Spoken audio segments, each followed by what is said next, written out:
Vocês são demais. A gente vem para cá para ministrar e a gente acaba sendo ministrado. Ontem, eu fui muito abençoado aqui ontem, muito. E hoje eu venho diante de vocês com temor e tremor. Eu sei que nós já estamos com o horário avançado. Hoje é terça-feira, é Tadel.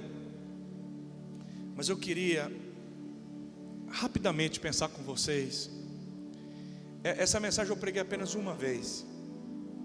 Geralmente quando a gente vem pregar assim, a gente usa alguns temas que a gente transita com liberdade, que a gente tem mais facilidade.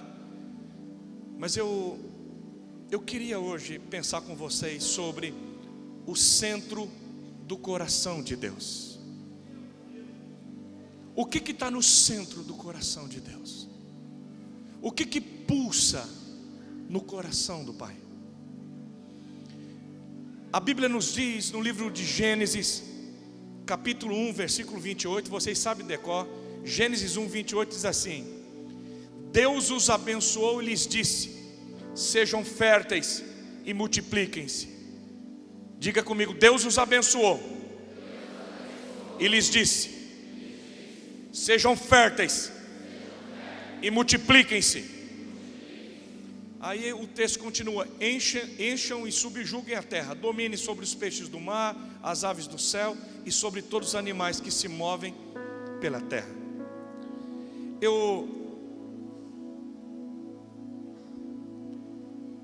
Às vezes eu tenho um santo temor, porque um dia cada um de nós aqui vai comparecer diante de Deus. E nós temos um pensamento que é um pensamento muito errado, que Deus aceita tudo, desde que a gente faz com amor. E dentro do nosso coração, a gente canta aqui, o nosso intuito é louvar a Deus. Nós queremos agradar a Deus, a gente ora, a gente quer agradar o Pai. Nós nos dedicamos à leitura, nós nos dedicamos para fazer muita coisa para Deus. E tudo que a gente faz, dentro de nós, a gente faz e nós queremos agradar o Pai.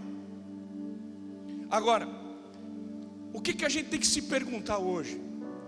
O que eu estou fazendo é o que Deus me pediu para fazer? O que eu estou fazendo está no centro do coração do Pai? Isso realmente está agradando a Deus? Eu ouvi alguns anos atrás o pastor Aloísio da Videira usando um exemplo, e eu achei fantástico aquilo. E ele usa o exemplo do camarada que gostava de fazer bolo. O cara era boleiro, o cara fazia bolo. E imagine então um camarada que o dom dele, a capacidade dele, o talento dele é fazer bolo, e ele passa a vida inteira se preparando para fazer um bolo para entregar para Deus. E ele prepara o bolo mais gostoso, o bolo de chocolate. Porque, meu irmão, quem não gosta de chocolate tem algum problema.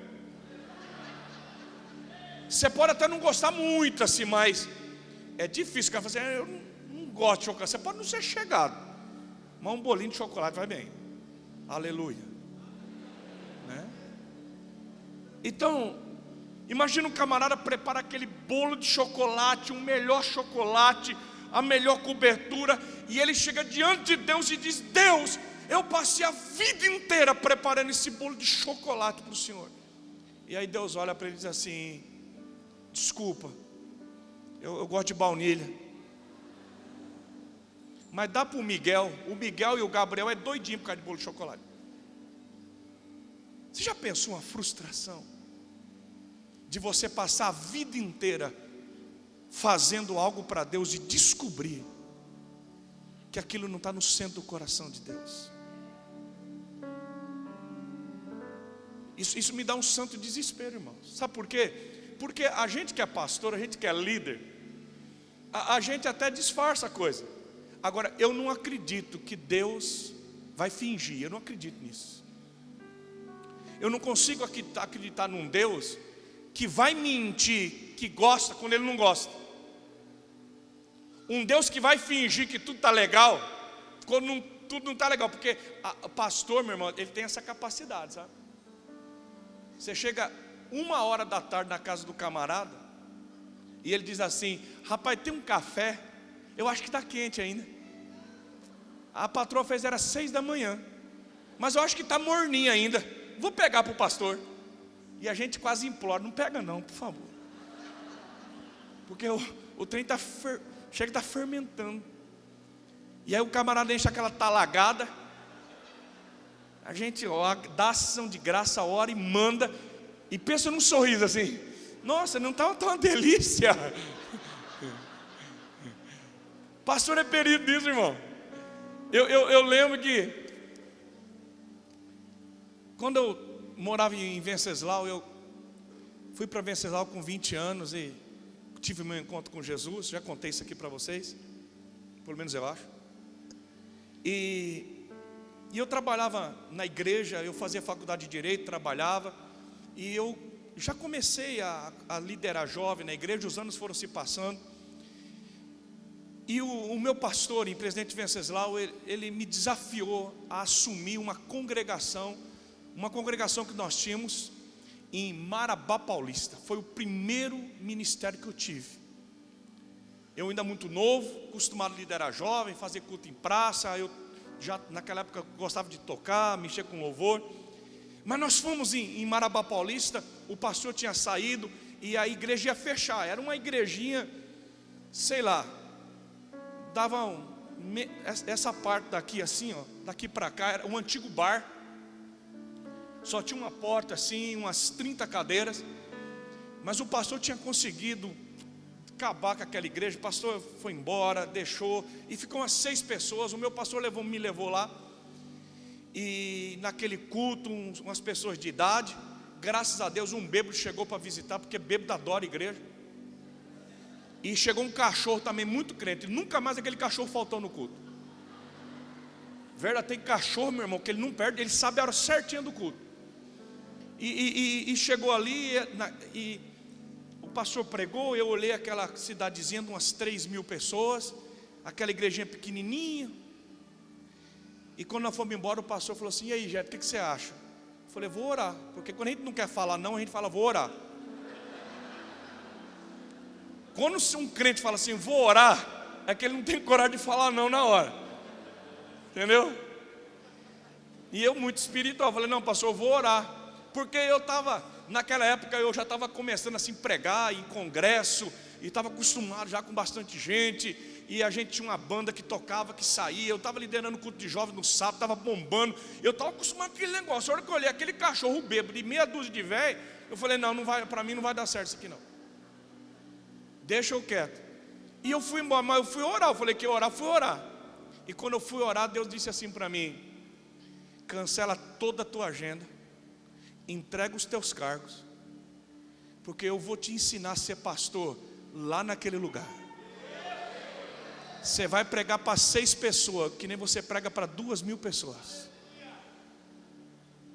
Eu quero que você ame aquele lugar, porque eu amo aquelas pessoas. E eu cheguei para o meu pastor e disse: eu vou. Meu irmão, pensa num cara, gostava de jogar futebol, a galera fazia aquelas festas no domingo, e churrasco para todo lado. E eu acordava, pegava a minha biblinha, ia para Marabá Paulista, de casa em casa, 2 horas da tarde, naquele sol, evangelizando. Eu chegava na igreja, eu limpava o chão da igreja, tinha um banheirinho no fundo, e aí eu me preparava. 6 horas da tarde, Marcelão, eu colocava uma caixa de som desse tamanho para o lado de fora da igreja, e dizia: daqui a pouco, culto de louvor e de adoração, venha, você é o nosso convidado especial. E eu soltava Matos Nascimento: quer vitória, vai chorando, geme, chora, quer vitória. Aquele tempo era maravilhoso, porque você podia soltar som, e aí o pessoal vinha, eu ficava na porta esperando, eu pregava, cantava, pregava, recolhia oferta e fechava a igreja. E foi um tempo maravilhoso na minha vida, que eu pude ganhar muita gente para Jesus, evangelizar. Ali Deus estava me ensinando. Mas o pessoal via que eu passava o dia inteiro sem comer nada. E aquelas irmãzinhas muito simples. E sabia que eu tinha vindo da roça, que não preciso falar para ninguém, né? Só o jeito de falar, já fala, esse cara é caipira. E aí uma irmãzinha assim, cabelinho branco, falou assim: olha Jeto, na época eu não era pastor nem nada, nem tinha feito seminário. Olha Jeto, eu vou fazer uma janta para você hoje. Eu falei: ô irmã, glória a Deus, Deus está nesse negócio aí. Eu falei: então depois do culto você vai lá em casa jantar. Eu falei: beleza. Ela falou: você gosta de caça, não gosta? Eu falei: gosto, eu como qualquer coisa. E aí, preguei no culto já pensando na janta, porque o pastor, a unção já vai coligando, né? E eu pregando, eu fechei a igreja já pensando. Peguei minha Belininha 83, verdinha, e rumei para casa de mãe. Ela morava no fim da cidade, assim, bem na última rua, assim. Do lado dela tinha um cemitério. Irmão, quando eu parei a Belina em frente da casa dela, que eu abri a porta, eu senti o cheiro. Estava vindo da casa. Eu falei: meu Deus do céu. Era caça, irmãos. Tatu. Peba. A hora que eu pensei no tatu peba, e eu olhei para o cemitério do lado, falei: é do cemitério esse tatu.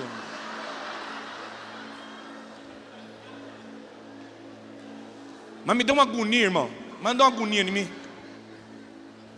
E eu entrei, e a irmã disse: olha, pastor, preparei. E eu sentei na mesa e tal. E eu orando: Deus tem misericórdia de mim. Porque eu conheço, né? Eu já sabia. Quantas vezes eu já passei por esse negócio de peba na minha vida. Pensei que nunca mais ia passar. Sentei, ela já colocou o prato, aquela muita simplicidade. Era arroz, aquele negócio. E aí eu coloquei, ela já botou um pedação para mim, e eu comecei, já dei graça a Deus, repreendi tudo, os defuntos, tudo ali.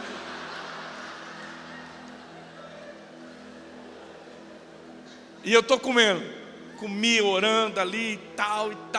Quando eu acabei de comer assim, comi depressa, né, irmão? Porque eu não vi a hora de acabar aquilo. Comi depressa, olhou para mim: o senhor gosta mesmo, né, pastor? E já colocou outro pedaço ali.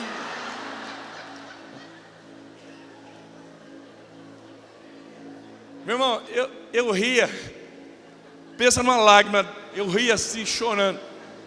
Mas a gente diz: que gostoso, que legal, obrigado, irmã. E dentro de mim eu dizia: nunca mais na minha vida eu venho aqui. Mas a gente finge, não é? A gente finge que está gostoso, a gente finge que foi legal. Agora, queridos, Deus não finge.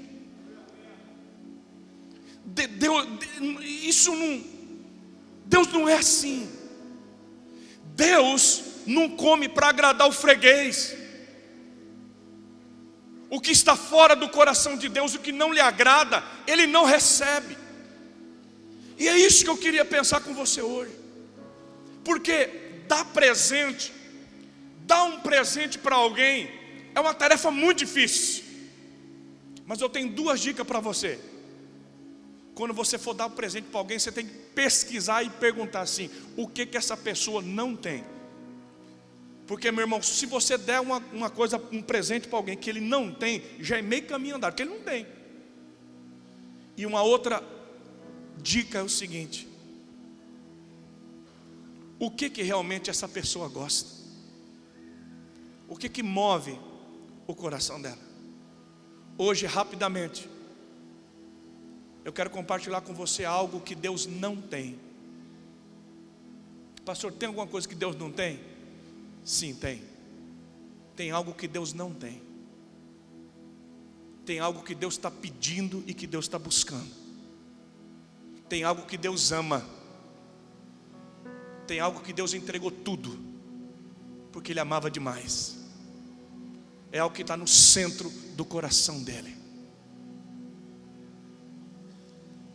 É interessante que quando Deus cria o homem, quando Deus faz Adão e quando Deus cria Adão e Eva e os coloca naquele jardim,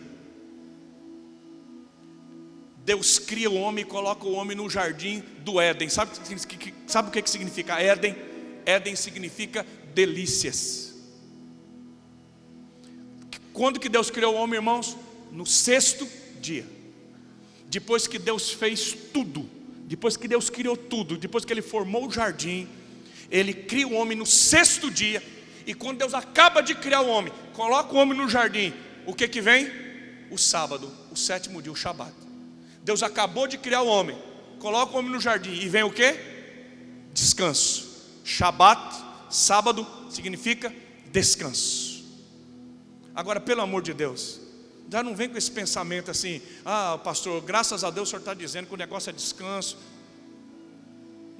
Não é isso que eu estou querendo dizer. Eu estou querendo dizer para você que quando Deus cria o homem e coloca o homem no jardim, Ele não criou, Deus não fez o homem para que o homem fizesse, mas para que o homem gerasse. Eu vou repetir, olhe bem para mim. Deus não fez o homem, colocou o homem dentro de uma fábrica. Deus não criou o homem e colocou o homem dentro de uma fazenda. Deus fez o homem e colocou dentro de um jardim onde estava tudo pronto.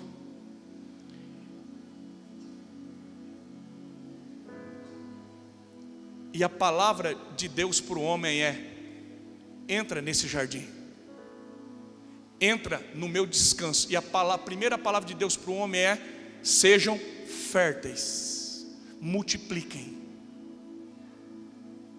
Deus criou o homem, o foco de Deus para o homem, irmãos, o alvo de Deus para o homem era que o homem estivesse nesse jardim. E a premissa, o que era primeiro na vida do homem, era para o homem gerar, multiplicar, ser fértil. Eu não estou fazendo apologia à preguiça, irmãos. Sabe por quê? Porque na Bíblia a palavra descanso não tem a ver com ficar deitado na cama. A Bíblia diz que no 7º dia Deus descansou. Deus descansa, irmãos. Deus descansa, irmãos. Deus dorme. Deus se cansa. Essa palavra, no 7º dia Deus descansou. A palavra descanso é usufruir de tudo aquilo que foi criado. A Bíblia diz que Deus cria o homem, coloca no jardim, e vem o Shabat, vem o descanso. Deus olha para o homem e diz: eu criei tudo isso aqui para quê? Para você usufruir, para você desfrutar. Querido, para só e pensa. Você fica 2 dias deitado em cima de uma cama, você fica 48 horas em cima de uma cama, você descansa? Você descansa? Você não descansa. Você pode tomar um remédio, um Rivotril, você pode tomar um derruba-leão e fala: não, eu estou muito cansado. Aí você fica lá 1 dia, 2 dias em cima da cama. Você fala: não, vou passar o dia inteiro vendo televisão, vou ficar aqui na internet, eu vou descansar. Você não descansa. Porque descanso não tem nada a ver com ficar deitado em cima de uma cama. Descanso não tem nada a ver com ficar na frente da televisão 24 horas. Descanso é você usufruir do que Deus fez, do que Deus criou. Sabe o que descansa a gente? É quando você pega a tua família e diz: a minha família é presente de Deus, a minha família é o meu jardim. É quando você tira o sapato e você anda numa areia, você ouve os pássaros cantando. Quando você pula dentro de um rio, você vai pescar, você cansa, você se desgasta. Você fala: mas como é que pode? Você diz: é bom demais. Descanso não é ficar deitado. Descanso é você conseguir aproveitar o que Deus fez para você. Olha aqui para mim. Tem muita gente cansada aqui. Tem muita gente cansada aqui. Tem pastores cansados. E o teu descanso não é entrar num quarto e ficar 10, 15 horas. Chega uma hora que você diz: eu estou cansado de ficar aqui dentro. Sabe como é que a gente descansa? É quando você descobre que Deus fez jardins para você, que Deus criou coisas importantes para você. É quando você vai brincar com a tua filha, com o teu filho. É quando você consegue namorar com um homem, com uma mulher, que Deus colocou para ser teu marido, para ser tua esposa. É quando você consegue usufruir do jardim. E o diabo faz, meu irmão, o diabo tem feito de tudo para impedir o povo de Deus de descansar. Tem muita gente que é líder, mas não consegue descansar em Deus, não consegue desfrutar do que Deus já colocou na mão, na família. Então Deus cria o homem, e Ele coloca o homem no jardim, não para fazer, estava tudo pronto. Deus não criou o homem para o homem fazer, Deus criou o homem para o homem gerar. A primeira palavra é: sede fecundos, multipliquem, gerem filhos e filhas. O foco de Deus para Adão e Eva era que eles pudessem gerar filhos para Ele, era para que Adão e Eva pudessem gerar uma multidão de filhos e filhas, a imagem e a semelhança dEle. Deus queria se multiplicar nessa terra, isso que estava no coração dEle.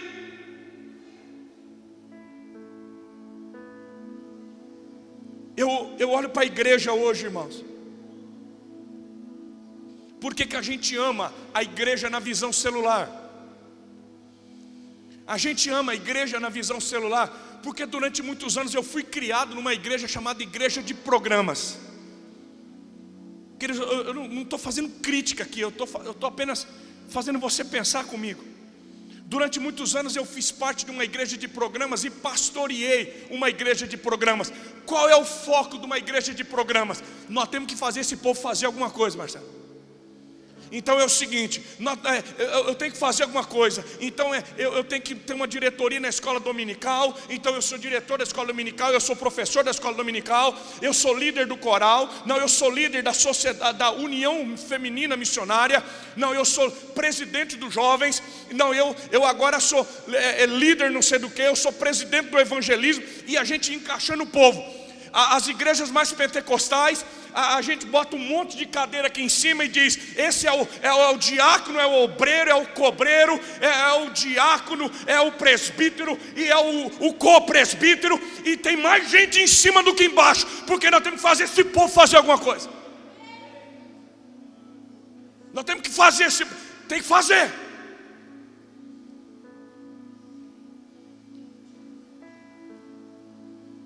E as pessoas estavam sempre se escondendo no fazer.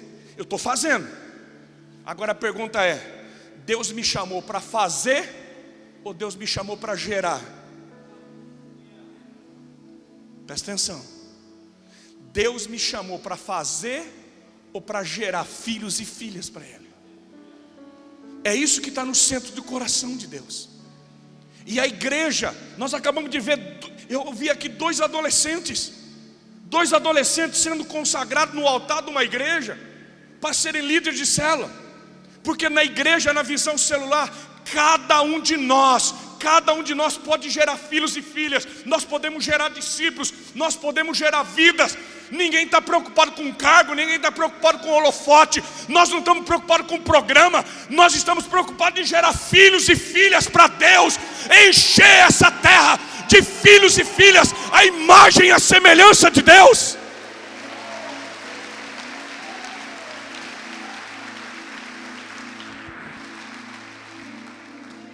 Mas infelizmente, irmãos, quando o pecado entrou na raça humana, quando o pecado entrou na humanidade, o homem perdeu a referência de gerar, e nós começamos na referência de fazer. Abre a tua Bíblia, eu quero dar duas gerações para você. Gênesis capítulo 4, 17. Abra comigo Gênesis.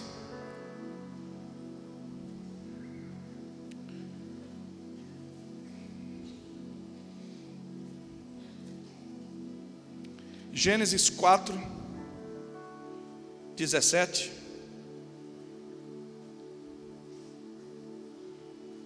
Aqui está o começo das linhagens. Nós vamos ver aqui agora, olha aqui para mim, nós vamos ver aqui duas linhagens claras. A linhagem de Gênesis 4,17 é chamada a linhagem de Caim, que também é chamada a linhagem da serpente. É a linhagem da serpente, é a linhagem de Caim. É uma linhagem divorciada de Deus, separada de Deus. E depois nós vamos para Gênesis 5, que vai aparecer a linhagem messiânica, a linhagem que deu origem a Jesus, a linhagem de Sete, a linhagem de Davi.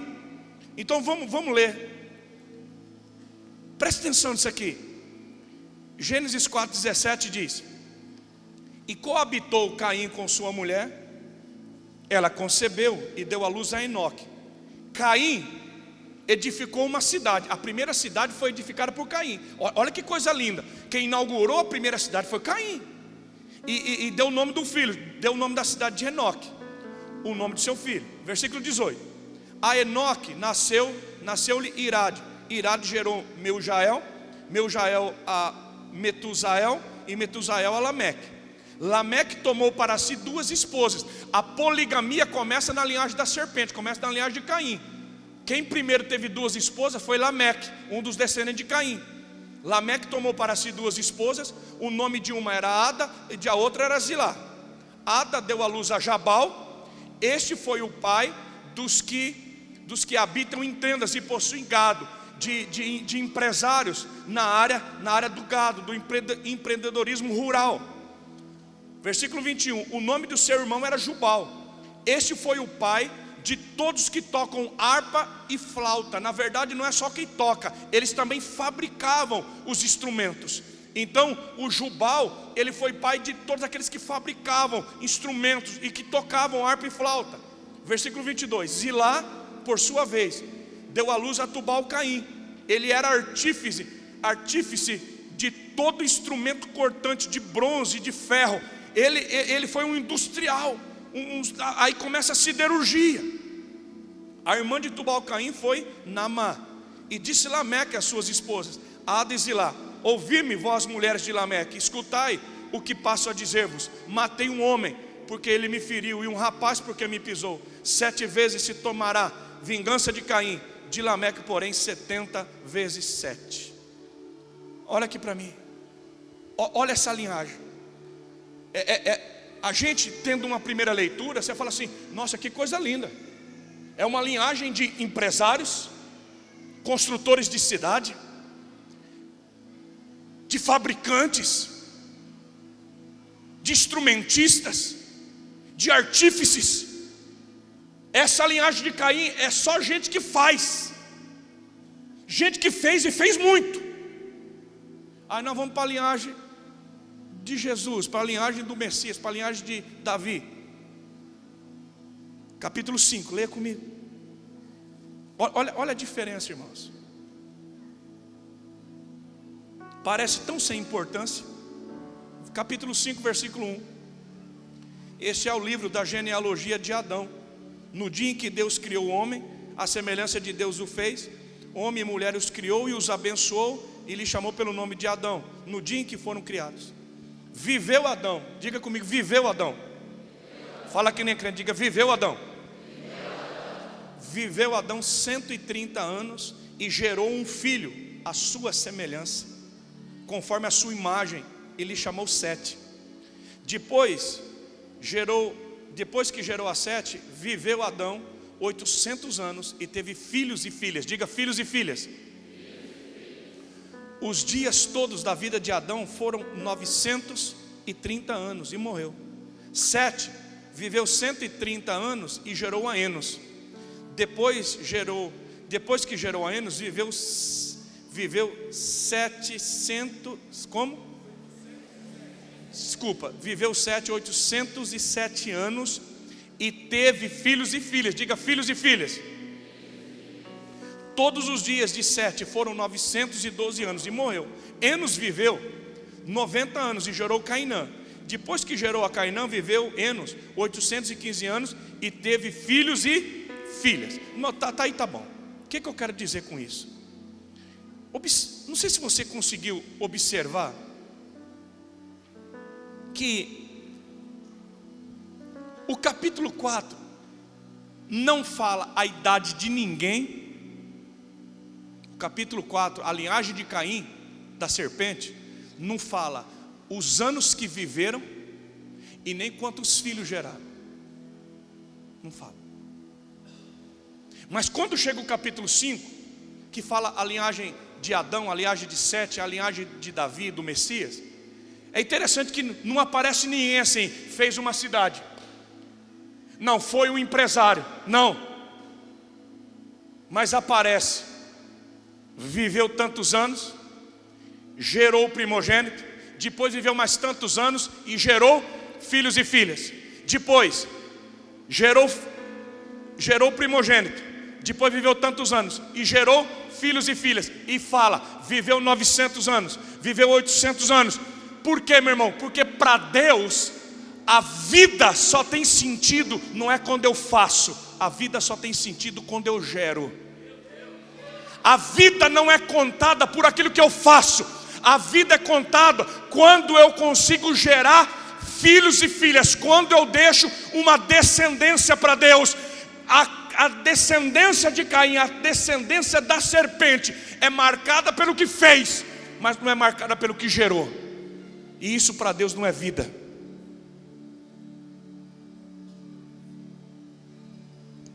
Eu queria chamar a tua atenção essa noite.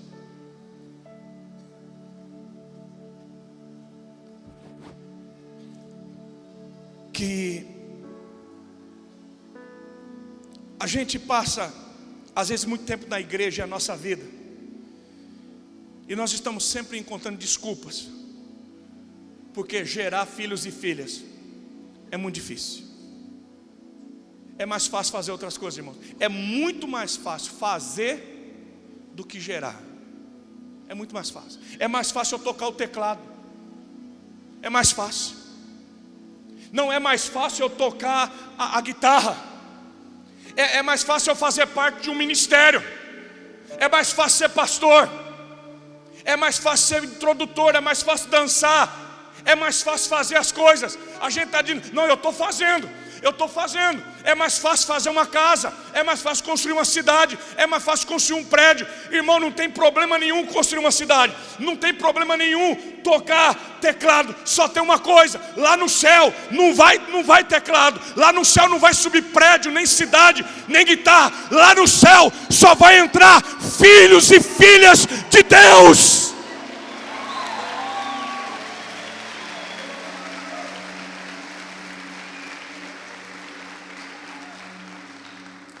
O que está no centro do coração de Deus, queridos, são vidas. É a primeira palavra. Deus não disse outra coisa. Deus cria Adão e Eva e não diz, você vai construir isso, você vai fazer aquilo, você vai fazer uma faculdade. Deus cria Adão e Eva, a primeira palavra é, vocês vão gerar filhos para mim, vocês vão ser férteis, eu quero que vocês multipliquem, eu quero que vocês encham a terra.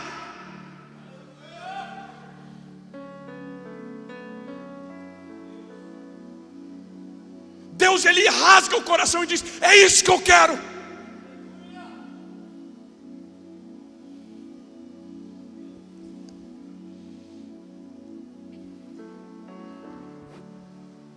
Deus ama canções, Deus ama livros. A intimidade é importante. Ontem eu disse aqui, tem muita gente dedicando muito tempo à intimidade. Não tem nada contra, irmãos, eu também gosto. Mas intimidade sem fecundidade não é nada. Intimidade sem fecundidade é emocionalismo.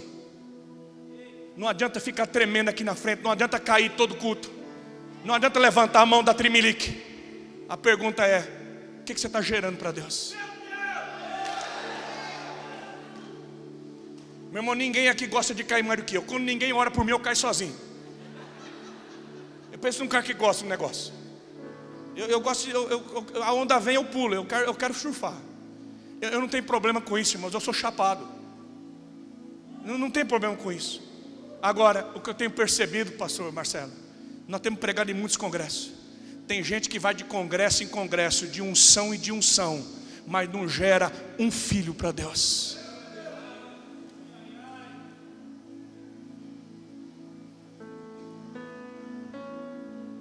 Eu tenho ouvido muita gente dizer assim, Ó, pastor Jé, o senhor está falando isso aí, mas meu ministério é cantar, né? Foi para isso que Deus te chamou? Foi isso que Jesus disse na Bíblia: ide por toda a terra e canta.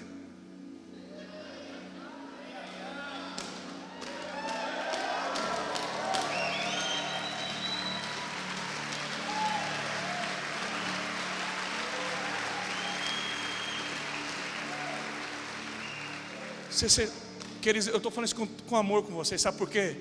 Porque a gente fica se escondendo nisso, sabe? Não, eu não tenho tempo de liderar a célula, porque o meu negócio é dança. Eu sei que essa igreja aqui é curada, eu sei.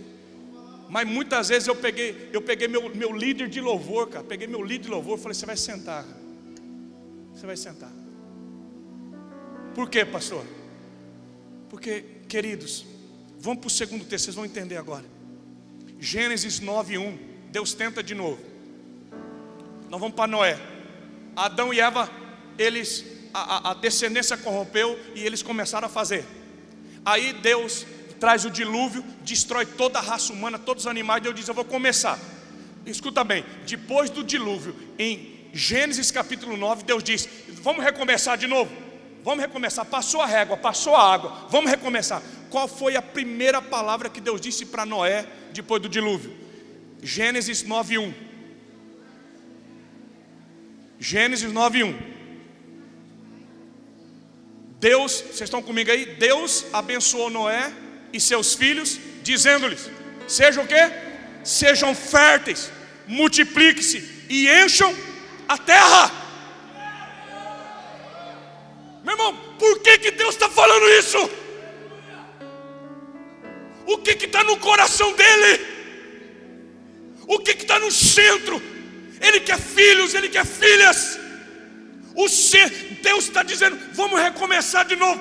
Deixa eu falar o que eu quero. Eu quero só uma coisa: não é para vocês fazerem, é para vocês gerarem. Encham a terra, encham. Eu quero a minha imagem e a semelhança, cobrindo a terra como as águas cobrem o mar.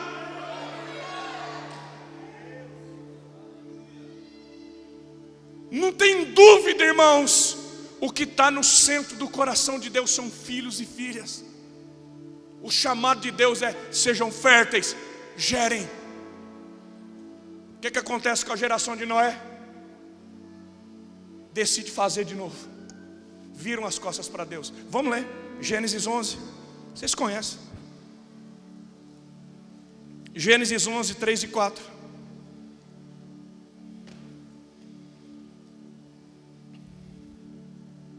Disseram uns aos outros: vamos fazer, é hora de fazer.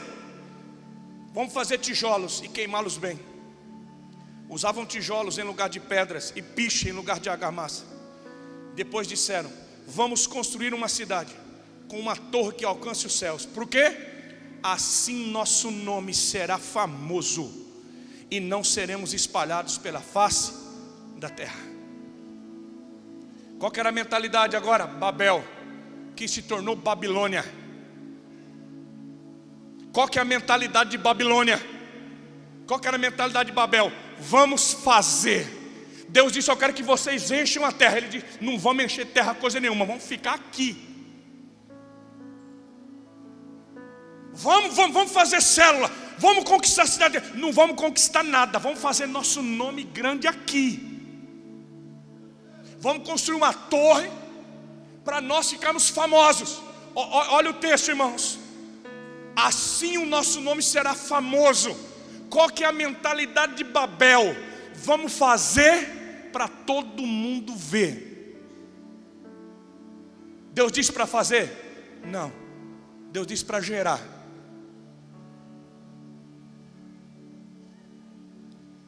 Infelizmente, Babel, que se tornou Babilônia, se tornou um sistema religioso. Queridos, nós temos o sistema babilônico entre nós.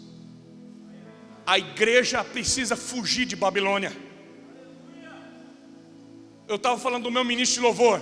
Você quer conhecer um camarada, um músico, um um levita, um líder de louvor crente de verdade, bota o cara para sentar no banco. Ei, meu irmão, olha, meu líder de louvor está comigo há 14 anos, lá de Junquerópolis. Alguns anos atrás eu disse: cara, senta na cadeira, você está precisando sentar um pouco. Ele falou: puxa, pastor, o senhor está falando e agora? E eu olhava ele da cadeira, a lágrima, mãos levantadas. Eu fico pensando em alguns ministérios, alguma igreja, você chega no cara e diz assim: ó, você não vai cantar hoje, você vai sentar. O inimigo está furioso com o meu ministério. O pastor está se levantando contra o meu chamado. Entendeu? Pastor está tesourando. Sabe por quê? Porque o cara não consegue adorar na cadeira, ele tem que adorar aqui, cara. Porque aqui você está no Face, entendeu? Aqui você está na foto. Vamos fazer o nosso nome grande. Vamos construir uma torre. Isso é Babel, irmãos. Isso é Babilônia. Eu não sei se aqui em Araçatuba é assim, mas Junqueira parece muito. A nossa igreja tem crescido muito. Então vem gente de tudo quanto é canto. Porque é assim, quando um negócio, a multidão atrai multidão. Então todo fim de semana chega. E eu acho tão legal assim, porque a conversa é a mesma. O cara chega e diz assim: ô pastor Jeto, Pai do Senhor, olha, Deus me mandou para esse ministério. Falou: aleluia. Pastor, Deus me chamou, eu quero fazer parte. E é o seguinte, eu não sei se o senhor sabe, mas eu prego. Eu falei: puxa, que legal, cara. E assim, eu queria saber assim, o senhor dá oportunidade? Eu falei: dou, aqui dá oportunidade para todo mundo. Todo mundo aqui nessa igreja prega. É mesmo? Como? Na célula. Todo mundo aqui pode participar. Todo mundo aqui pode ser usado por Deus. O outro discurso é assim: pastor, eu quero fazer parte dessa igreja. Só que é assim, eu louvo. Já viu assim? Eu louvo. Falei: eu também louvo. Meu ministério é louvar. Falei: meu ministério é louvar também. É os louvadeiros. É os louvadeiros. Eu louvo, pastor, se meu chamado é louvar. Falei: que legal. O senhor dá a oportunidade para a gente louvar? Falei: dou. Todo mundo louva na igreja. Inclusive eu fico lá no banco e eu louvo também. Mas na cabeça, louvar tem que ser aqui. Vocês sabem o que eu estou falando, irmãos. E deixa eu te dizer, nós não somos melhor que esse povo não, irmãos. Porque a gente tem uma vontade danada de construir uma torre. Nós temos uma vontade danada de fazer o nosso nome famoso. É verdade, irmãos. Esse tempo atrás um cara me ligou, Marcelo, e falou bem assim: pastor Jeto, eu estou vendo o senhor pregar assim em muitos congressos, o senhor está crescendo muito. E é o seguinte, eu percebi que as bandas gospel, os cantores gospel assim, tá meio, os cantores gospel também tá meio embaixo. Eu agencio cantores e banda no Brasil inteiro. Mas eu percebi que o negócio agora, a hora agora, são os pastores. E pastor Jeto, tem pastor ganhando muito dinheiro. A gente cobra por culto. A gente cobra uma entrada para o cara assistir o culto. Pastor Jeto, a hora que o cara começar a ver o senhor pregar, o senhor vai ver. Meu irmão, você sabe que eu gostei da ideia. Falei: gente, vai dar uma grana danada esse negócio. Ele falou: não, eu queria que o senhor fizesse parte da minha equipe. Nós vamos começar uma turnê lá pelo Nordeste, Norte e Nordeste. Tem umas igrejas grandes. O senhor ganha e eu também ganho. O que o senhor acha assim, que a gente pode começar cobrando? Aí eu fiquei pensando assim: quanto que eu vou cobrar? Aí eu comecei a fazer cálculos assim, quanto será que o apóstolo Paulo cobraria? Porque eu tenho que cobrar menos. Não, eu tenho que cobrar menos, porque eu não fui arrebatado até o terceiro céu ainda. Eu não escrevi nenhum livro da Bíblia. A minha sombra não está curando ainda, porque eu espero que um dia cure. A minha sombra não está curando, não fui arrebatado. Eu tenho que cobrar menos que o apóstolo Paulo. Fiquei pensando, mas o Pedro, o cachê era menor. Porque o Pedro não tinha formação de Gamaliel. O Pedro era pescador, então eu também sou pescador. Fiquei pensando comigo, eu acho que eu e o Pedro assim mais ou menos. Mas eu fiquei pensando, eu ainda não preguei um sermão para converter 3.000 numa tacada só. Então eu vou ter que cobrar um pouco menos que o apóstolo Pedro. Irmãos, eu estou falando isso aqui principalmente para os pastores, futuros líderes, pastor, porque aqui, vocês estão me ouvindo, mas muitos aqui vão ser líder de nações. Deus vai levantar rapazes, moças, homens e mulheres aqui que vão ser conhecidos nos 4 cantos, nos 5 continentes. Eu sei o que eu estou falando. Vocês sabem, tem promessa para Deus aqui. Então eu queria que você se lembrasse da mensagem desse pastor. Só um precisa aparecer, irmãos. Não construa uma torre. Não fique preocupado em fazer, mas tenha no teu coração, eu preciso gerar. Pastor Marcelo, sabe qual é o nosso desafio? Irmãos, eu estou bonitão aqui pregando para vocês. Eu estou aqui hoje, vocês estão me vendo. Puxa, pastor Jeto é demais. Deixa eu te dizer, se eu estou pregando aqui, meu irmão, pregar para vocês é fácil. Ser pastor é fácil. Sabe o que é difícil? Difícil é gerar vidas, é ganhar vida, é discipular vidas, é gerar filhos e filhas. Tem muito pastor que está pregando para a multidão, mas passa o ano inteiro, ele não gera uma vida para Jesus. Eu tenho desafiado nossos pastores, nosso supervisor. Eu tenho me desafiado, porque eu tenho que ser o primeiro a chegar no final do ano na igreja e apresentar os frutos na rua, na feira, na padaria, no açougue. Sabe para onde que eu vou, meu irmão? Eu vou para os botecos. Chega em Junquerópolis, você pode ir em qualquer boca de fumo, você pode ir em qualquer rua, você pode entrar em qualquer bar, os caras vão te levar na minha casa. Sabe por quê? Porque eu preciso gerar filhos e filhas. Porque Deus não disse vai e seja pastor. Deus disse vai e faça discípulos em todas as nações.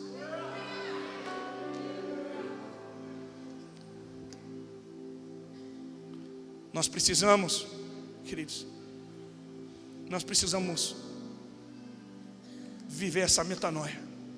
Eu sei que alguns que estão nos vendo pela internet e alguns estão nos visitando aqui, eu sei que tem alguns que ficam chocados com a gente, dizem assim, esse povo da igreja celular, esse povo do MDA, esses pastores só sabe falar em célula, só sabe falar em vida, só sabe falar em ganhar, só está preocupado com o número. Deixa eu dizer, é exatamente isso mesmo, meu irmão. Nós estamos preocupados com o número. Tem mais de 200.000 pessoas nessa cidade. Meu irmão, eu estou preocupado com o número, não estou preocupado com vidas. Meu irmão, eu só penso nisso. Eu durmo pensando, eu acordo pensando, como é que nós vamos ganhar vidas para Jesus?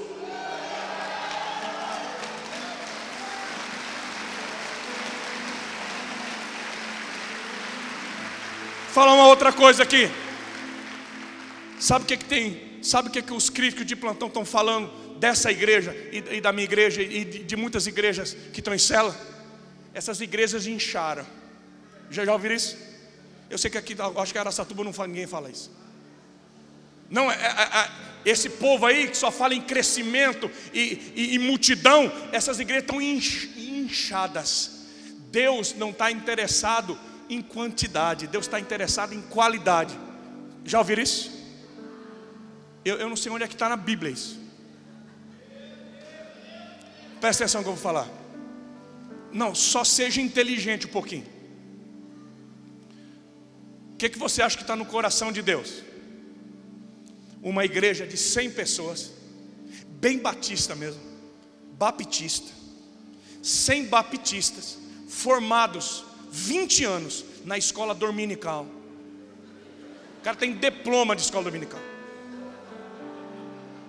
20 anos, o cara sabe a Bíblia de trás para frente. 100 crentes, escuta, 100 crentes que sabem tudo de escatologia, de calvinismo, de arminismo, de tudo. Sabe tudo. 100 crentes, mas sabe aqueles crentes que só falta o diploma de teologia, porque o cara já está preparado. Pensa numa igreja madura, 100 crentes, uma igreja super madura.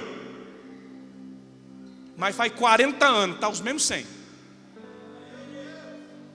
Aí você pega uma igreja que há 3, 4 anos atrás tinha 400, 500 e hoje tem mais de 3 mil. Aí você fala bem assim: tem 3 mil, pastor, mas é 3 mil tudo criança, não tem maturidade nenhuma, é uma criancice danada. Deixa eu fazer uma pergunta aqui. A maioria de vocês são aqui de Araçatuba. Quantos estão nessa igreja aqui? Quantos estão nessa igreja aqui e chegaram nessa igreja nos últimos 5 anos? Fica de pé. Quem chegou aqui nos últimos 5 anos, fica de pé. 5 anos. Ó, pastor Marcelo, dá uma olhada. Dá uma olhada. Esses irmãos chegaram aqui nos últimos 5 anos. Eu estou falando aqui de pelo menos 70% dessa igreja. Vamos dar um aplauso a esses queridos aqui.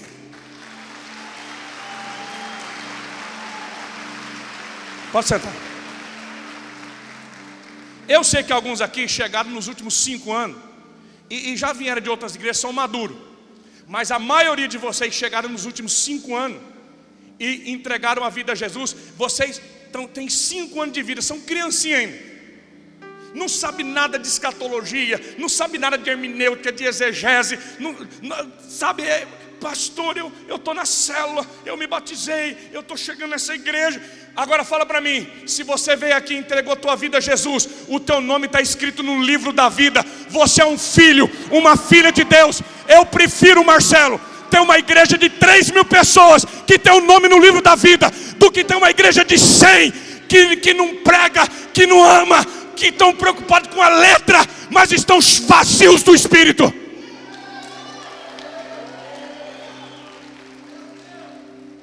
Vocês estão entendendo, irmãos? Porque uma igreja de 1.000, 2.000, 3.000 são crianças, mas criança um dia cresce. O duro é ter uma igreja de velho que vai morrer e não cresce.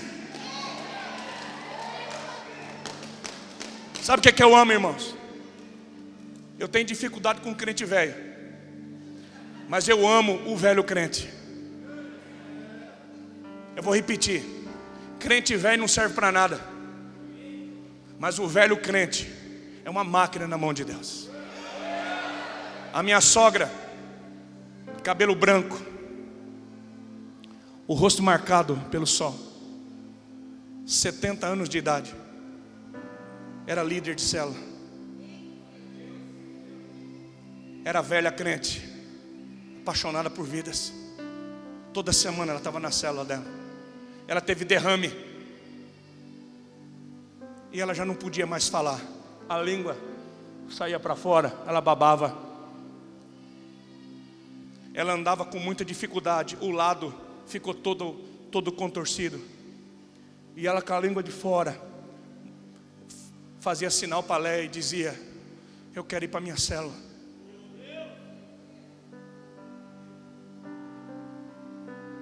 Ela entendia o que estava no centro do coração de Deus. Até hoje eu tenho na igreja vidas e mais vidas que a minha sogra ganhou através da célula dela.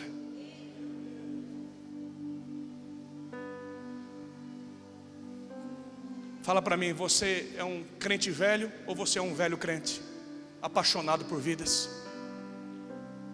Aquele crente que entende o coração do Pai. Eu vou terminar. Quando Deus chama Abraão, é interessante que Deus ele quer começar uma nova linhagem. Deus quer gerar filhos e filhas agora através de Abraão. Gênesis 12, 2, Deus diz assim: Abraão, farei de você um grande povo e o abençoarei, tornarei famoso o seu nome e você será uma bênção. Meus irmãos, vejam que quando Deus chamou Abraão, a promessa de Deus para Abraão, Ele revela novamente o centro do coração dele. Deus diz: Abraão, você vai ser pai de uma multidão. Olha as estrelas do céu, você vai ser pai de multidão, Abraão. Abraão, eu vou mudar teu nome de Abrão, pai excelente, para Abraão. Abraão, o meu propósito é ter filhos e filhas. Eu não desisti. O centro do meu coração são filhos e filhas. Abraão, você vai gerar para mim. Agora, irmãos, os anos se passavam. Sara, estéril. Sara com quase 90 anos, a menstruação acabou. Abraão com quase 100. E Deus diz: Abraão, você tem que gerar um filho, Abraão. Meu irmão, você pensa num dilema. Abraão sabe que o que Deus pediu para ele, meu irmão, Deus não pediu para Abraão construir uma cidade. Deus não disse para Abraão construir uma igreja. Deus não disse para Abraão construir uma casa. Deus não disse para Abraão escrever um livro. Deus disse: Abraão, você tem que gerar um filho. A luta de Abraão era gerar um filho, era gerar uma descendência. E com quase 100 anos ele não conseguia. E eu sei que a síndrome de Abraão é a síndrome de muita gente. Por que tem muitos que desistem da célula? Por que tem gente que desiste do ministério? O cara diz: eu não sirvo para ser pastor, a minha igreja não cresce, eu não consigo gerar vidas. Pastor, a minha célula até que ela começou bem, mas ela acabou, eu não consigo gerar. Deixa eu te dizer, meu irmão, minha irmã, não se gera filhos para Deus no natural.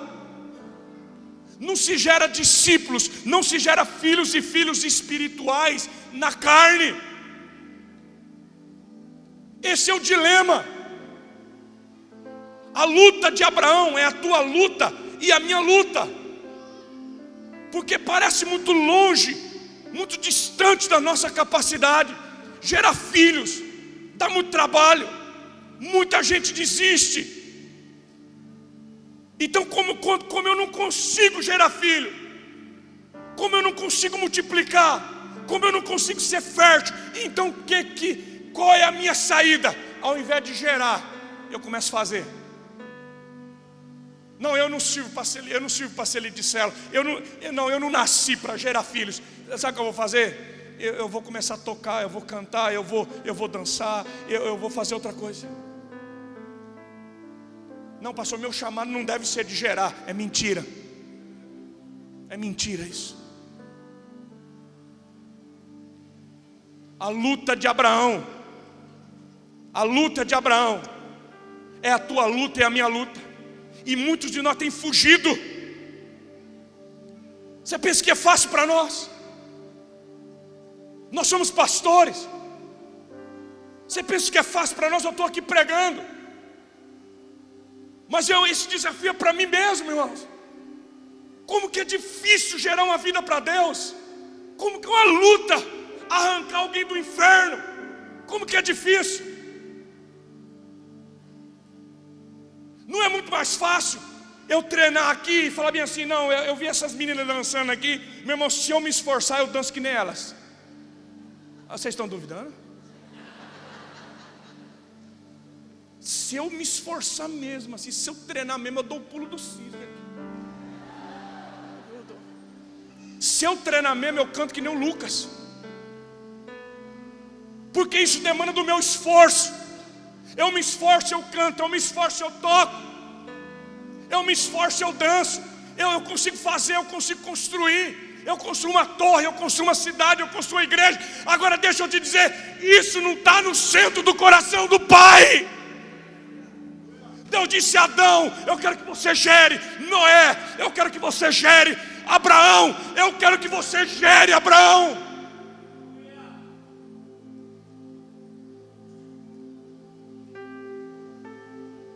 Porque a única coisa que nós vamos levar para o céu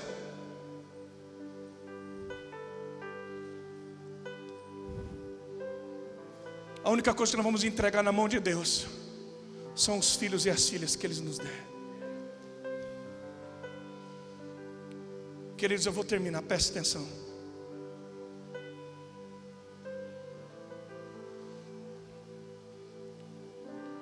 Olhe para Jesus.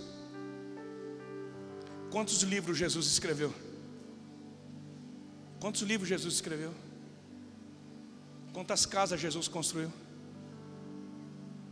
Quantas canções Jesus compôs? Fala para mim. Me diga uma canção que Jesus compôs. Me diga um hino que Jesus tocou. Não. Pastor, o senhor tem alguma coisa contra isso? Não, eu tenho muita vontade de escrever um livro. Mas quando eu chegar diante de Deus, eu não vou levar um livro de presente para Ele, porque o livro não vai entrar no céu. Eu tenho canções que eu compus, mas as canções que eu compus não vão entrar no céu. Jesus disse assim: eu só faço o que o Pai me manda fazer. Jesus disse: eu sei porque eu vim buscar e salvar o que estava perdido. Jesus disse: eu vim para comprar para o meu Pai homens e mulheres de todas as tribos, raças e nações. Eu vim para derramar o meu sangue, porque tem uma coisa que está no coração do Pai, e eu vou dar para Ele. O que está no centro do coração do meu Pai são vidas, filhos e filhas. O que Jesus fez nessa terra foi gerar discípulos. E é por isso que nós estamos aqui, porque Jesus entendeu o centro do coração do Pai.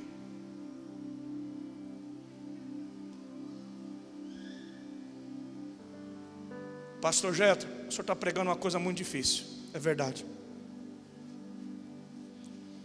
Mas ninguém aqui vai poder chegar diante de Deus e dizer: eu não sabia o que o senhor queria. Eu pensei que o senhor queria um bolo de chocolate. Você não vai chegar lá assim.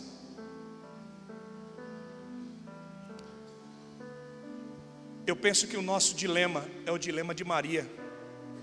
Quando Gabriel visitou Maria, Gabriel disse: salve agraciada, o Senhor é contigo. Maria, você vai gerar um filho para Deus. Maria, você vai gerar um filho no teu ventre.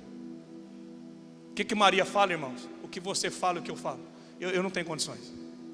Maria diz: eu não consigo. Eu nem conheço varão. Maria está dizendo: é impossível para mim. Maria, como é que eu vou gerar alguma coisa? E aí Gabriel olha para Maria e diz: fica tranquilo, Maria, fica tranquila. Descerá sobre ti o Espírito Santo, e o poder do Altíssimo te envolverá. Maria, vai descer sobre você o Espírito Santo, e o poder do Altíssimo vai te cobrir com a sombra dele, porque o que vai ser gerado em você vai ser gerado pelo Espírito Santo de Deus. O que vai ser gerado em você vai ser chamado filho de Deus. Olha aqui para mim, queridos. Só tem um jeito de nós gerarmos filhos e filhas para Deus. Não é na sabedoria humana, não é na teologia, não é na estratégia. A visão do MDA é uma coisa linda, mas sem o poder do Espírito Santo não funciona. Não é técnica, não é modelo. Só tem um jeito do teu ventre abrir. Só tem um jeito de você agradar o coração do Pai. Só tem um jeito de você entregar algo que está no centro do coração dele. É você entender que não é por força nem por violência, mas pelo poder do Espírito Santo de Deus. E eu vim aqui essa noite para profetizar em Araçatuba. Tem uma multidão de homens e mulheres nessa cidade que ainda não são filhos. Deixa eu te dizer, tem algo que Deus não tem. O que Deus não tem? O coração de uma multidão de homens e mulheres.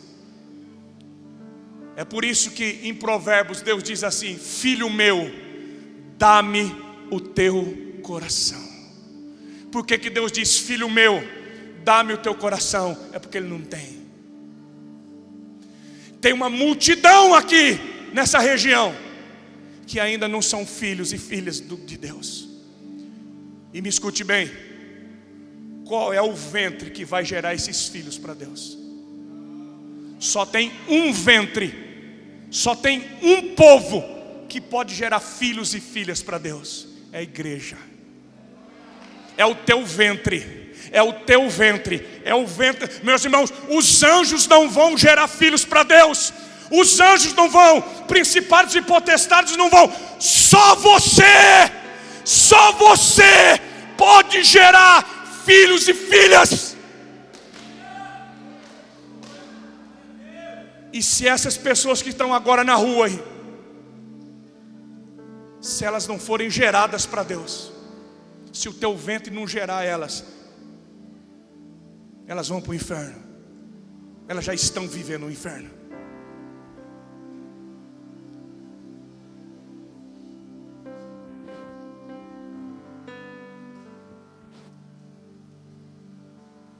Nós fizemos uma campanha 333. Vocês também fizeram. Atitude 333, coisa linda. Nós começamos lá, passamos para o paizão, o paizão passou para todo mundo. Nós começamos lá em Andradina. E tem um camarada, um empresário, um homem muito rico. Ele não é nem batizado ainda, mas ele foi no face a face, ele teve um encontro com Jesus. E ele ficou chapado por Jesus. E ele disse: eu preciso ganhar vidas.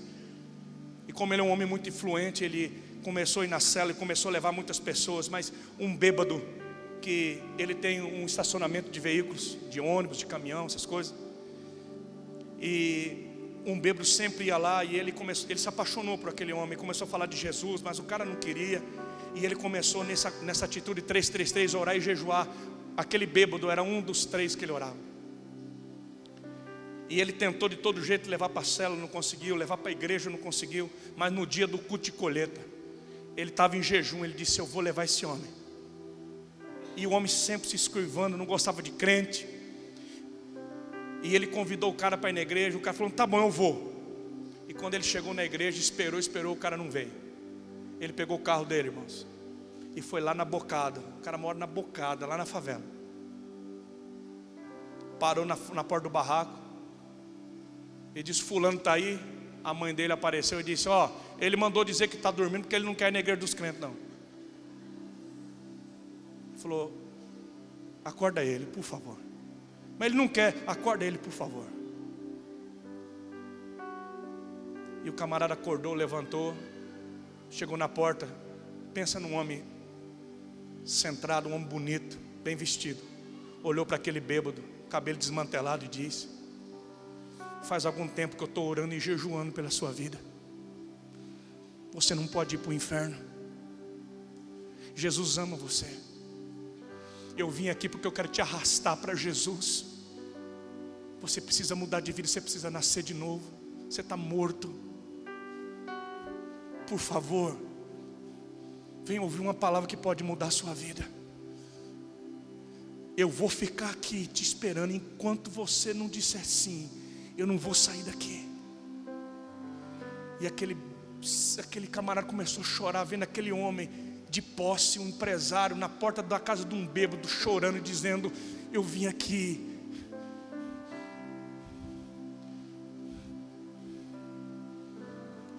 E aquele camarada disse: então me deixa tomar um banho. Tá bom, eu espero. Chegou no culto, meu irmão, eu estava começando a pregar. O camarada entrou na igreja, ele já entrou chorando. Antes de eu terminar meu sermão, ele estava na frente entregando a vida a Jesus.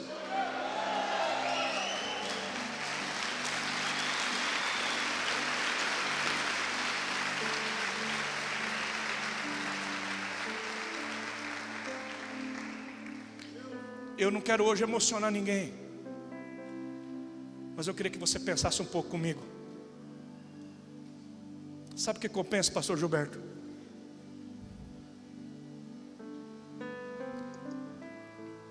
Eu penso, quando nós chegarmos no juízo final,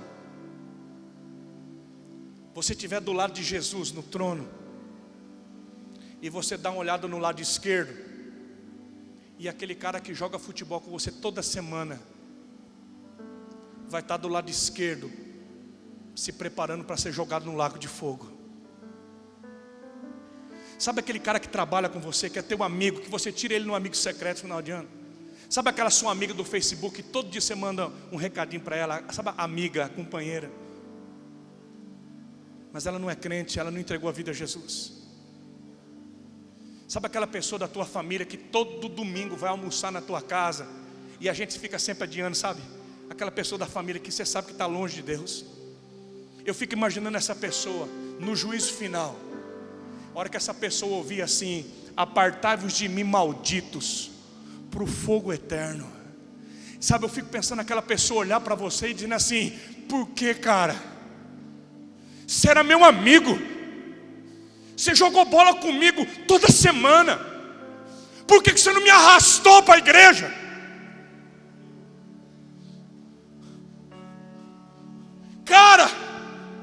tomei café com você tantas vezes. Por que você não falou para mim?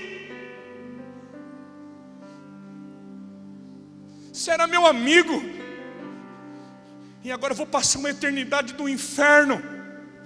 Você não se importou comigo. Eu estou falando isso para vocês, irmão, sabe por quê? A gente acha que tem muito tempo.